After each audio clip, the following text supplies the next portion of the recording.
Sejahtera bagi kita, Bapak Ibu yang dikasihi Tuhan. Salam damai, salam kebaikan. Mari kita bersatu dalam doa. Damai sejahtera Allah yang melampaui segala akal akan memelihara hati dan pikiranmu dalam Kristus Yesus Tuhan kita. Amin. Jemaat yang dikasihi oleh Tuhan kita Yesus Kristus, sabda Tuhan yang menyapa kita pada saat ini tertulis dalam kitab Injil Yohanes pasal 20 ayat 19 sampai dengan 23. Demikian firman Tuhan. Ketika hari sudah malam pada hari pertama minggu itu, berkumpullah murid-murid Yesus di suatu tempat dengan pintu-pintu yang terkunci, karena mereka takut kepada orang-orang Yahudi. Pada waktu itu datanglah Yesus dan berdiri di tengah-tengah mereka dan berkata, "Damai sejahtera bagi kamu." Dan sesudah berkata demikian, Ia menunjukkan tangannya dan lambungnya kepada mereka. Murid-murid itu bersukacita ketika mereka melihat Tuhan. Maka kata Yesus sekali lagi, "Damai sejahtera bagi kamu. Sama seperti Bapa mengutus aku, demikian juga sekarang aku mengutus kamu." Dan sesudah berkata demikian, Ia menghembusi mereka dan berkata, "Terimalah Roh Kudus. Jikalau kamu mengampuni dosa orang, dosanya diampuni. Dan jikalau kamu menyatakan dosa orang, tetap ada, dosanya tetap." Sampai di sana pembacaan kebenaran firman Tuhan. Jemaat yang dikasihi oleh Tuhan kita Yesus Kristus, perasaan yang telah didambakan dan dirindukan oleh setiap orang di dalam kehidupan, yaitu perasaan atau suasana yang penuh dengan kedamaian, yang penuh dengan ketentraman dan ketenangan. Ini menjadi dambaan setiap orang di dalam hidupnya. Maka tidak jarang kita lihat segala usaha dilakukan oleh orang bekerja 24 jam, bekerja siang dan malam, dengan satu impian, dengan satu tujuan, supaya suatu saat nanti dia mendapatkan kedamaian hasil daripada apa yang dikerjakan. Jemaat yang dikasihi oleh Tuhan kita Yesus Kristus. Akan tetapi, dalam kebenaran sabda Tuhan yang sampai kepada kita pada saat ini, di mana para murid-murid Yesus, mereka kehilangan kedamaian di dalam hidup mereka. Kenapa bisa terjadi? Karena Yesus yang mereka sebut guru, yang mereka ikuti, telah mati dengan tragis. Kematian Kristus yang mereka lihat secara langsung, yang mereka saksikan secara langsung, membuat mereka begitu ketakutan dan gemetar. Kematian Kristus menghilangkan damai sejahtera dari dalam hidup mereka masing-masing. Mereka ketakutan, bahkan mereka dikejar-kejar dan ingin dibunuh oleh orang-orang Yahudi. Mereka diintimidasi. Mereka tidak berani lagi untuk menampakkan diri kepada dunia dan kepada orang-orang yang ada di sekitarnya. Suasana yang begitu mencekam. Suasana yang begitu tidak menentu membuat para murid itu kehilangan jejak-jejak Kristus di dalam kehidupan mereka. Kenapa kami katakan kehilangan jejak-jejak Kristus?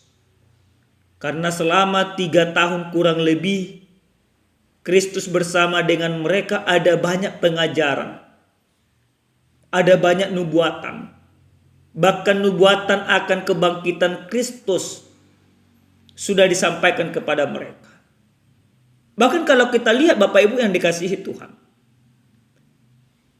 Sebelum ayat khotbah kita ini, di dalam ayat yang ke-11 sampai dengan ke-18, di sana Maria Magdalena sudah memberitahukan kepada para murid bahwa Yesus menampakkan diri kepadanya. Khususnya dalam ayat 18. Maria Magdalena pergi dan berkata kepada murid-murid, "Aku telah melihat Tuhan," dan juga bahwa dia yang mengatakan hal itu kepadanya.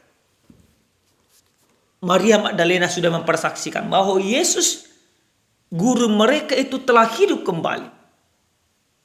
Tapi ketakutan yang terlalu berlebihan membuat para murid tidak percaya. Bapak Ibu yang dikasihi oleh Tuhan kita Yesus Kristus, suasana yang begitu mencekam, akhirnya Yesus harus membuktikan keberadaan dirinya.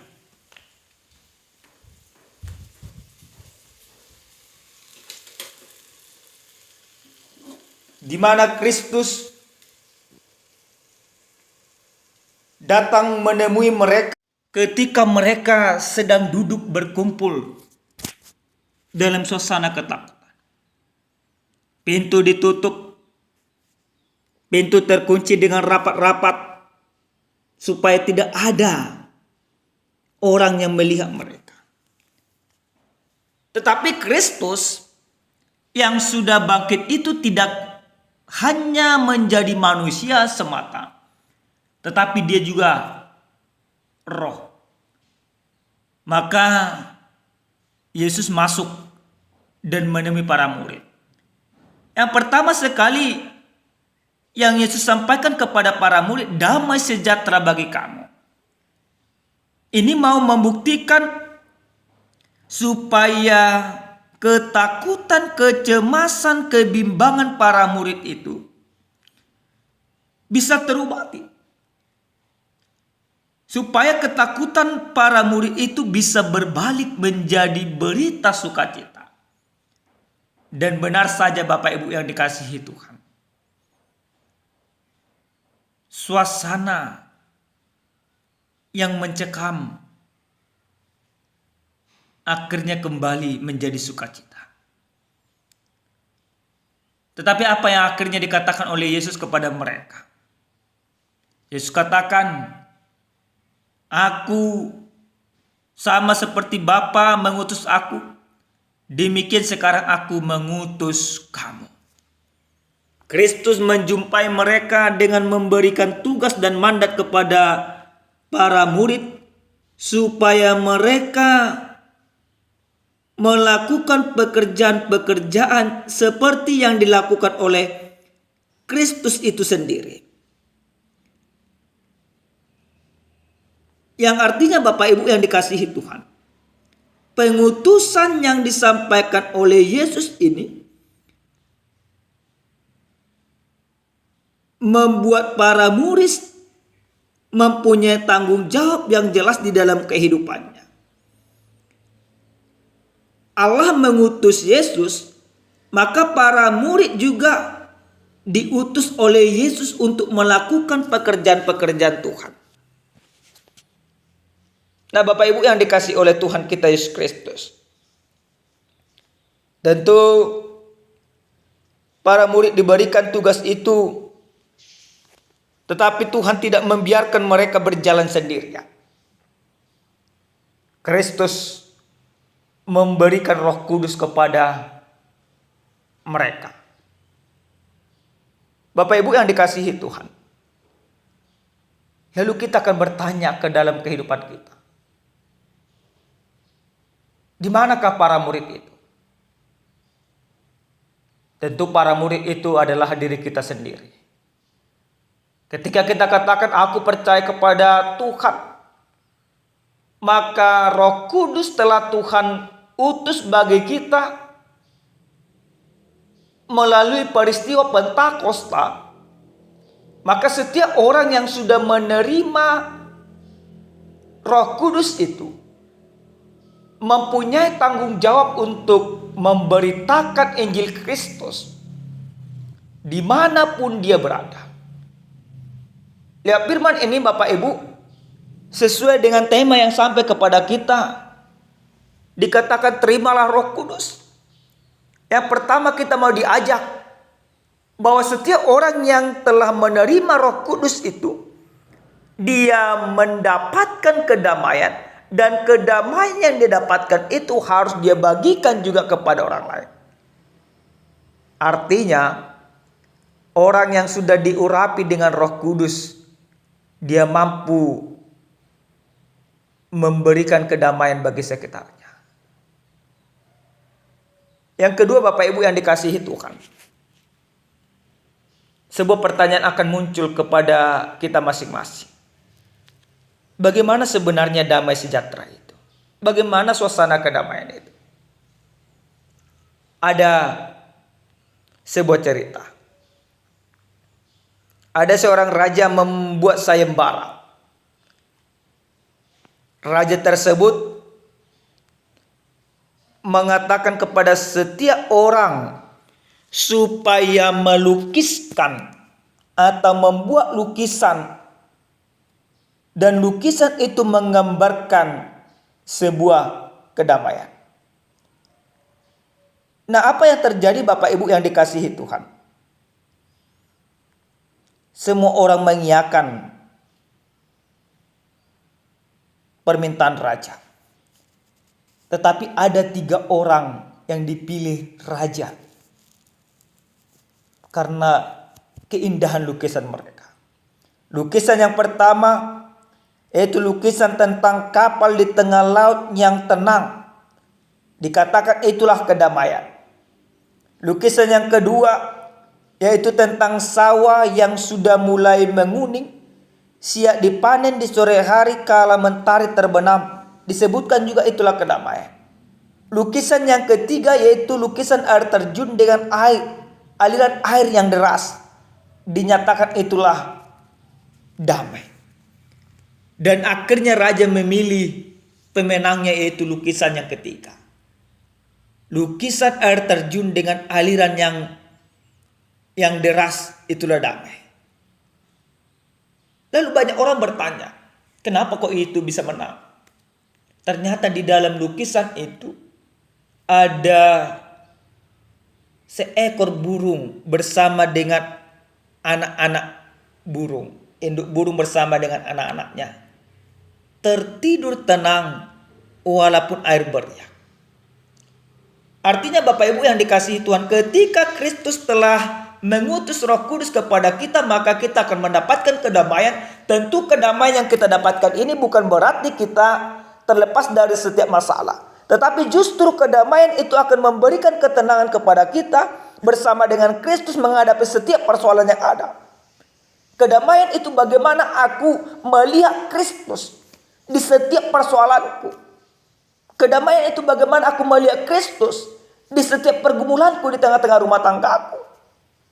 Kehadiran Kristus di setiap komplikasi dalam kehidupanku, itulah kedamaian yang sesungguhnya. Kedamaian bukan soal seberapa banyak yang aku miliki, tapi kedamaian seberapa dekatnya aku kepada Tuhan di dalam kehidupanku. Yang ketiga Bapak Ibu yang dikasihi Tuhan, dari firman ini kita mau diingatkan dalam peristiwa Pentakosta. Peristiwa Pentakosta menjadi peristiwa langkah awal bagi orang-orang yang beriman kepada Kristus untuk melangkah menyampaikan Injil Kristus. Maka peristiwa Pentakosta menjadi dasar keberanian kita untuk berani memberitakan Injil di tengah-tengah kehidupan kita. Ketakutan telah hilang, kecemasan telah hilang. Yang ada keberanian, berani mati demi Injil Kristus. Amin, kita berdoa. Terima kasih Tuhan untuk firman Tuhan yang sudah kami dengarkan pada saat ini. Biarlah kiranya Tuhan firman-Mu ini menguatkan kami dalam menjalani kehidupan kami. Damai sejahtera Tuhan, biarlah menaungi kehidupan kami. Terima kasih Bapa, dalam nama Yesus kami berdoa. Amin. Salam sejahtera Bapak Ibu, salam sehat, Tuhan memberkati.